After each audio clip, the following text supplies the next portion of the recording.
The village where Rose lived was small and quiet from the outside, yet inside it was full of whispers and judgments.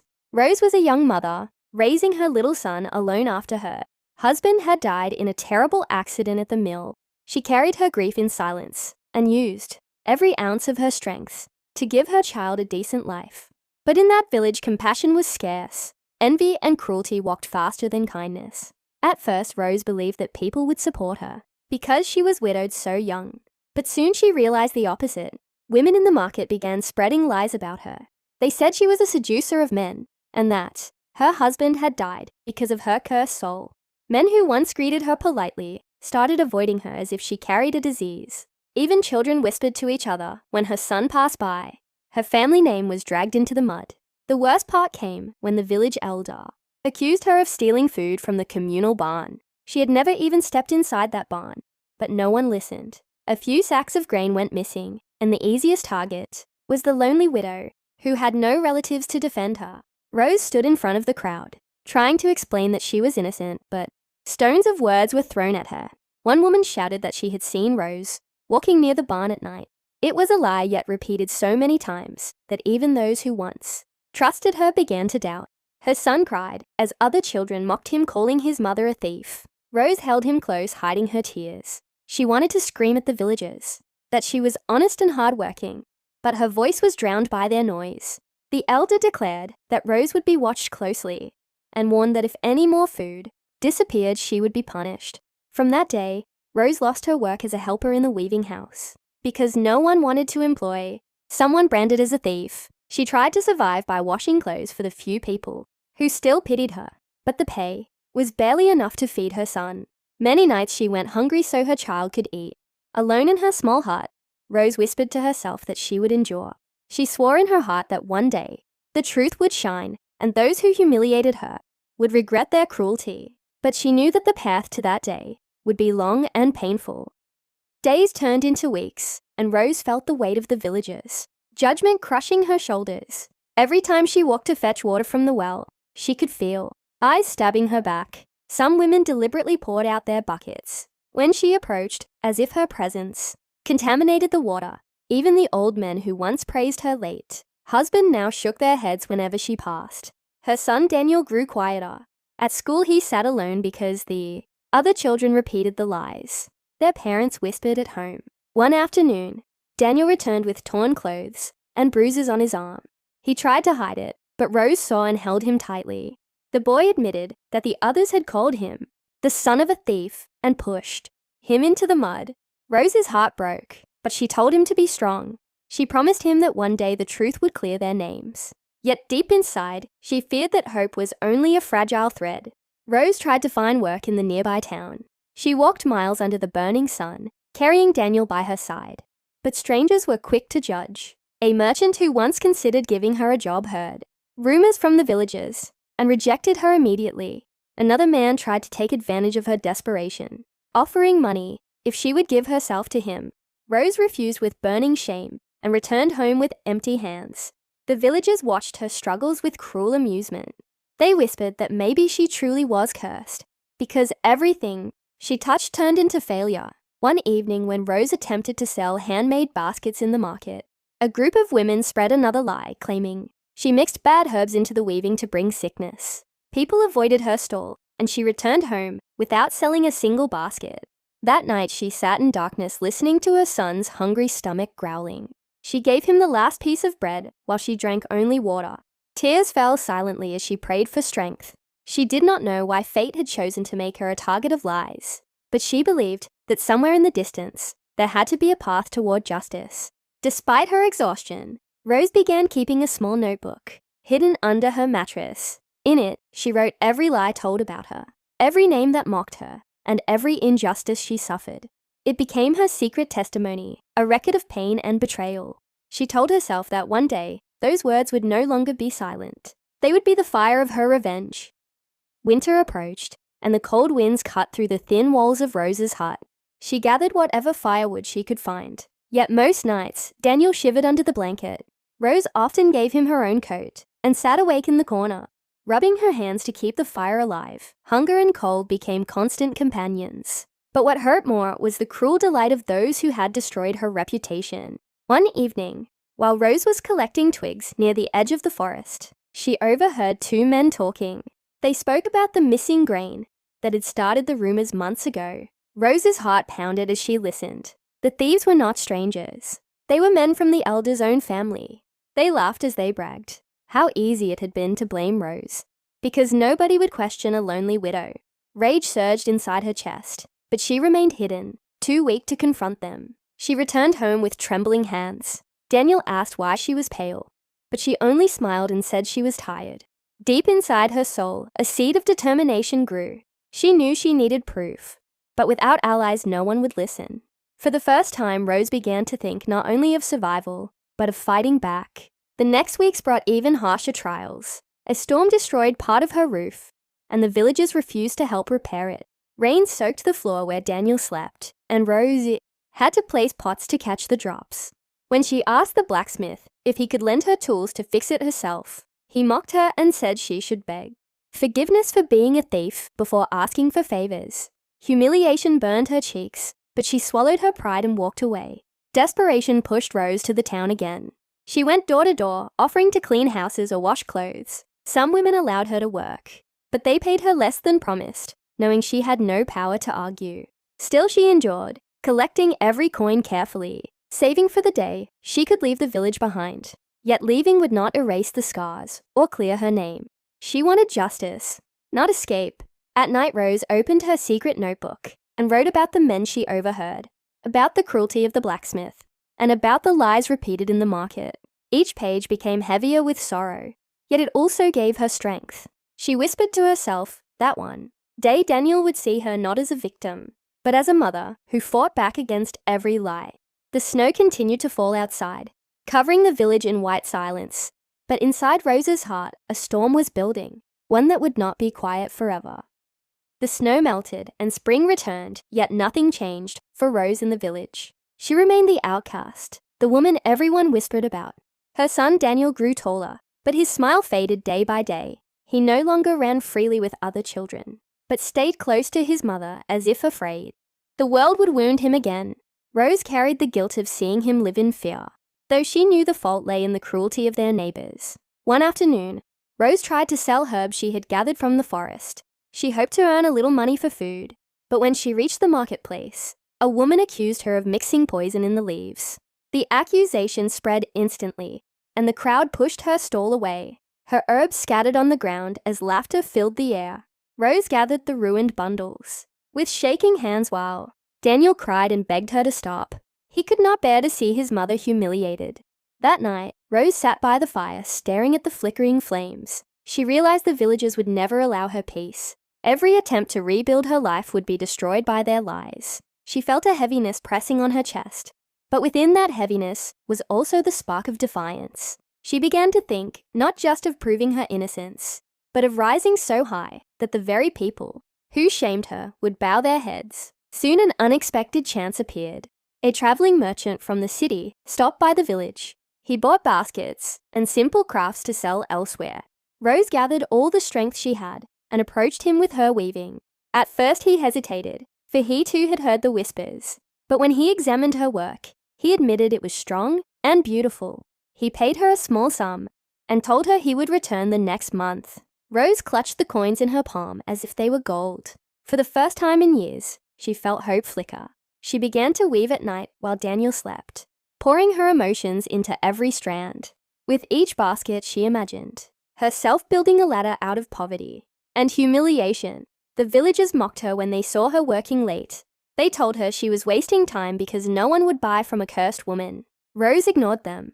Her silence became her shield, and her determination her weapon. As days passed, Rose began to realize something important. Survival alone was not enough. To truly protect her son and reclaim her dignity, she had to gather strength, allies, and knowledge. Quietly, she started preparing for the long battle ahead, keeping her notebook close, as a map of every betrayal that she would one day repay. The return of the merchant changed the rhythm of Rose's days. She wove baskets with steady hands and hidden fire in her heart. When the merchant came back a month later, he bought everything she had made and asked for more. For the first time, Rose felt that her work was truly valued. She saw Daniel smile as they shared a warm meal, bought with honest earnings. That small joy lit her heart, though she knew danger still surrounded her. News spread quickly through the village that Rose had found a buyer. Instead of respecting her perseverance, the villagers grew resentful. They whispered that she must have used witchcraft to charm the merchant. Some even told Daniel at school that his mother was selling cursed goods. Rose endured the gossip, but she began to notice something new. Their lies no longer crushed her spirit as before. Every word of slander only pushed her to weave harder, to prove that success would be her sharpest weapon. Still, the road was not easy. On one market day, when the merchant returned, a group of villagers blocked her path. They accused her directly of ruining the harvest. With her supposed magic, they tried to convince the merchant to stop buying from her. Rose stood silent, trembling inside, but refusing to lower her eyes. The merchant, after examining her baskets, ignored their accusations and bought them anyway. He told her quietly that in the city, no one cared about village rumors, only about quality. His words became a spark of strength that Rose carried home. That night, Rose opened her notebook and wrote about the confrontation. She realized she was no longer just recording pain. She was recording victories, small steps that showed her resilience. She told Daniel they would not always live under the shadow of lies. She promised him a future brighter than the darkness they endured. But the villagers did not stop. One night, someone threw stones at her hut, breaking the small window. Daniel screamed in fear while Rose held him close. She stepped outside into the cold night air and saw shadows disappearing into the distance.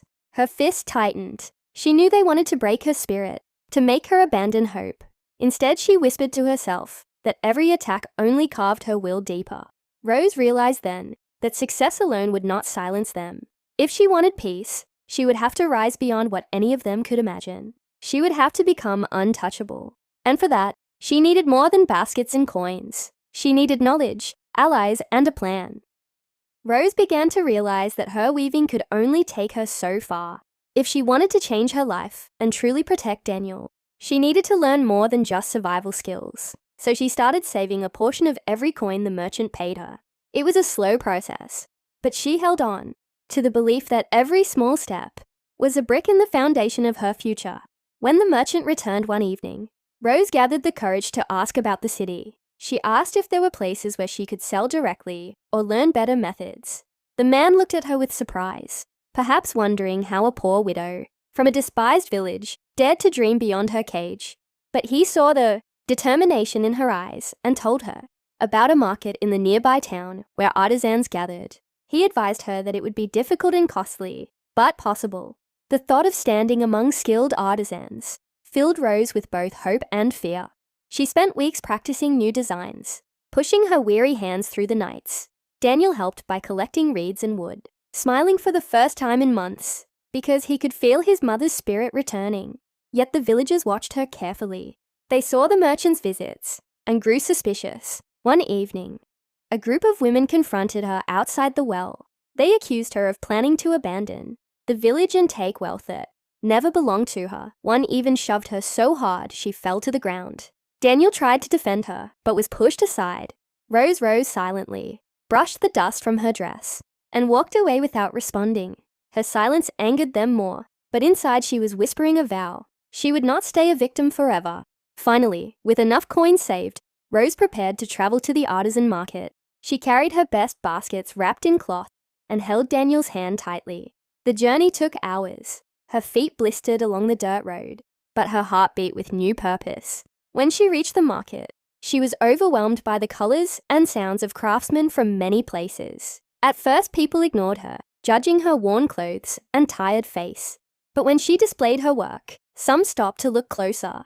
Her weaving was strong and intricate, filled with the silent story of her endurance. That day, she sold more than she ever dreamed. The coin she received felt heavy in her hands, but heavier still was the sense of possibility. For the first time, she saw a glimpse of a world beyond the cruel whispers of the village. As she and Daniel returned home, Rose knew the battle was far from over. The villagers would not celebrate her progress. They would try to destroy it. But she also knew one thing with certainty. Her revenge would not be with stones or anger. It would be with success so bright that their lies would burn in their own shame. The success at the artisan market gave Rose new courage. For the first time, she returned to the village with her head slightly higher. She bought bread, milk, and a warm blanket for Daniel. When neighbors saw her carrying the goods, envy flared in their eyes. Instead of softening their hearts, her small victories sharpened their hatred. Rumors spread faster than ever. They claimed Rose had bewitched the city merchants. Some whispered she must have sold her dignity to strangers in order to earn money. The lies wrapped around her like chains, but Rose refused to be crushed again. Each morning she wove with steady hands, and each evening she wrote in her notebook, recording the slander with a quiet promise that their cruelty would one day return to them. One night, as Rose slept beside Daniel, the crackle of fire woke her. Flames licked the side of her hut. Someone had set it ablaze. She rushed outside carrying her son, choking on the smoke. Neighbors gathered, but none came to help. Some even smirked as she cried for water. Rose fought the flames with trembling arms until only ashes remained of her weaving tools and half her baskets. For a moment, despair clawed at her chest. All her hard work seemed stolen in one cruel act. But when she looked at Daniel's frightened face, something inside her hardened. She refused to let them win. If they thought fire would destroy her spirit, they had underestimated the strength that pain had built in her heart. With what little she had left, Rose returned to the artisan market weeks later. She stood among the others, her hands raw from weaving through sleepless nights to replace what was lost. Her baskets caught the eye of a wealthy woman from the city. This woman admired Rose's craftsmanship and asked where she had learned. Rose simply said that she had learned from life itself. The woman purchased nearly all of her work and gave her extra coins, encouraging her to bring more next time. That day, Rose realized she was no longer just surviving. She was beginning to rise, but she also knew the villagers would never forgive her success. Their hatred would grow, and they would do anything to drag her down again. As she walked home with Daniel, carrying coins heavier than ever before, Rose whispered to herself that she was ready. Their lies and cruelty had built the fire inside her. Now she would use that fire not only to climb higher, but also to one day return the pain they had sown. Rose's name began to spread beyond the market. The wealthy woman who had purchased her baskets spoke highly of her in the city, and soon, Rose received requests for more work than she could produce alone. For the first time, she felt that her hands carried not only survival, but the seed of prosperity. She bought Daniel new clothes, so he could walk proudly, no longer in rags. Yet the more she rose, the more vicious the villagers became. They could not accept that the widow they had mocked and slandered was climbing toward a life greater than theirs. One afternoon, when Rose returned from the town, she found the path to her hut blocked. A group of villagers demanded to know how she earned her money. They accused her of stealing again, this time from the merchants she worked with. When Rose tried to pass, one of the men grabbed her arm and shouted that she should leave the village forever. Daniel clung to her side, terrified. Rose looked into the eyes of her tormentors, and for the first time she did not lower her gaze. She told them she had nothing to fear, because her work spoke louder than their lies. The crowd jeered, but Rose walked past them with calm dignity. Inside she trembled, yet she also realized something powerful. She no longer belonged to their world of envy and cruelty. She was stepping into another life, and one day she would return not as their victim, but as their reckoning. At night she continued her routine of writing in her notebook. The pages were now filled with years of humiliation, lies, and attacks, but alongside the pain were new notes about her victories and her growing strength. She began to see the notebook not only as a record of suffering, but as a blueprint for justice. Soon, the wealthy woman from the city sent word that she wanted Rose to come and stay in her household temporarily to learn advanced techniques of design and trade. Rose hesitated because leaving the village meant stepping into a world she did not know. But she also understood that this was the door she had been praying for. She told Daniel they would soon leave, not in shame, but in pursuit of a better future. The boy's eyes shone with hope for the first time in years. Rose kissed his forehead and promised him that everything they endured would, one day, turn into strength. The night before their departure, Rose stood outside their hut, looking at the village under the moonlight. She whispered that their cruelty had shaped her, but soon she would return, not as the widow they mocked, but as the woman who would show them the price of every lie they had ever spoken. Life in the city was nothing like the village. The streets were filled with noise, color, and endless movement. Rose felt small at first, But the wealthy woman who had invited her treated her with kindness and respect. She taught Rose how to select finer materials, how to negotiate with traders, and how to present her work to customers with confidence. For the first time, Rose was learning not only survival, but true skill and power. Daniel too found a new world. He studied with other children, free from the cruel whispers that had once followed him. His shoulders straightened, and his laughter returned. Rose watched him, and silently vowed that no one would ever again steal his innocence with lies. Weeks turned into months, and Rose's reputation grew. Her baskets and designs began to be displayed in larger markets, even reaching the homes of wealthy families. Orders came faster than she could fill them. With the money she earned, Rose saved carefully, preparing for the day she would stand strong on her own. Yet no amount of success erased the wounds carved by the village. Each night she still opened her notebook, reading the names and the lies written within. She remembered the hunger, the humiliation, the fire that destroyed her heart. The city gave her comfort, but the memory of those who had crushed her spirit remained like scars. One evening, after returning from the marketplace with Daniel, Rose was invited to dine with influential merchants. They admired her resilience and spoke of partnerships that could make her work known beyond the region. Rose listened with quiet gratitude, but in her heart, she thought of the villagers who had once mocked her for weaving by candlelight. She imagined their faces if they saw her now, dressed with dignity, respected by those who once would not even look at her. Daniel asked her if they would ever return to the village. Rose looked at him and said softly that they would, but not as the same people who had left. They would return not in weakness but in strength. She told him that revenge was not about cruelty, but about rising so high that the truth could no longer be denied. That night, as the city lights flickered outside her window, Rose closed her notebook and whispered that the time was coming. The villagers had planted the seeds of her suffering, but now they would witness the harvest of her triumph. The day finally came when Rose felt ready to return. Years had passed since she and Daniel had left the village in disgrace. Now she returned not as the widow they mocked, but as a woman of respect and success. A cart carried her goods, baskets and designs more beautiful than any the villagers had ever seen. And Daniel walked proudly at her side, dressed in clean, fine clothes. When they entered the village, whispers rose immediately. Faces that once sneered now turned pale with shock. The same women who had thrown lies at her stood frozen as Rose passed. The men who had accused her lowered their eyes. The elder himself, older and weaker now, looked unsettled. They had expected her to vanish forever, swallowed by poverty. Instead, she stood before them radiant with dignity. Rose requested a gathering in the village square. Curiosity forced them to come. Standing before them, Rose spoke with a voice steady and strong. She reminded them of the years of slander, the lies about theft, the humiliation, the fire set to her home. Then she revealed the truth she had carried for so long. She told them about the night she overheard, the elders' relatives bragging about stealing the grain. Gasps filled the crowd as she laid out details no one else could know. The elder tried to deny it, but his own son's face betrayed guilt. Rose then held up the baskets she had crafted, the same hands they once mocked, now praised in the city.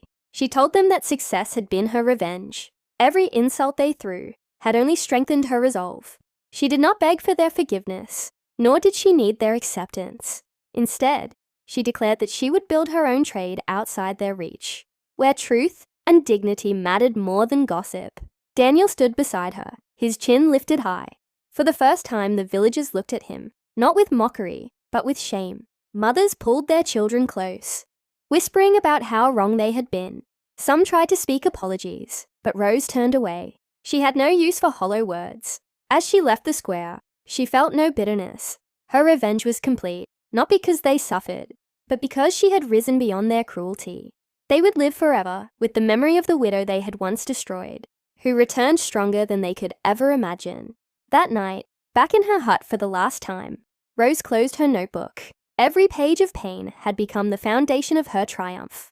She whispered to Daniel that their future was theirs alone now, free from lies. Together they walked away from the village, carrying not shame but victory, leaving behind only the echo of justice fulfilled.